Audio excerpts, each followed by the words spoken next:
আমি আগে নারুটো অ্যানিমির ভিলেনদের নিয়ে একটা ভিডিও দিয়েছিলাম, আর সেখানে সবচেয়ে বেশি কমেন্ট এসেছে একজনকে নিয়ে, ডানজো শিমুরা।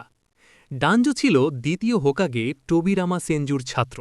সে নিজেও একসময় হোকাগে হতে চেয়েছিল, কিন্তু যখন সময় এলো পরবর্তী হোকাগে বেছে নেওয়ার, টোবিরামা নিজের জীবন উৎসর্গ করার আগে হিরোজেন সারুটোবিকে তৃতীয় হোকাগে হিসাবে মনোনীত করেন।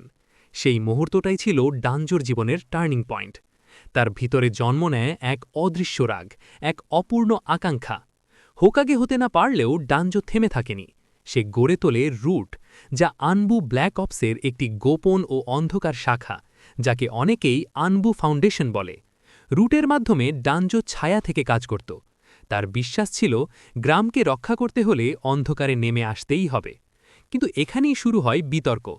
উচিহা ক্ল্যানের বিরুদ্ধে সন্দেহ, অবিশ্বাস এবং শেষ পর্যন্ত উচিহা গণহত্যার পেছনে ডানজোর বড় ভূমিকা ছিল। সে ইতাচিকে চাপ দেয়, পরিস্থিতিকে এমন জায়গায় নিয়ে যায় যেখানে পুরো ক্ল্যান ধ্বংস হয়ে যায়। এই কারণেই অনেকেই ডানজোকে ঘৃণা করে।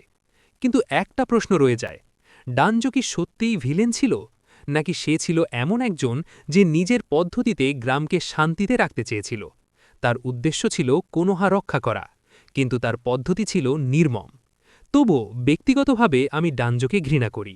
আর সবচেয়ে বড় প্রশ্ন, তৃতীয় হোকাকে হিরোজিন সারুটোবি কি সত্যিই যোগ্য নেতৃত্ব দিতে পেরেছিলেন, নাকি তার নরম সিদ্ধান্তই ডানজোকে অন্ধকার পথে ঠেলে দেয়? আজকের ভিডিও এখানেই শেষ। ভিডিও ভালো লাগলে লাইক দিও, আর পরের ভিডিওতে কাকে নিয়ে আলোচনা চাই কমেন্টে জানাও।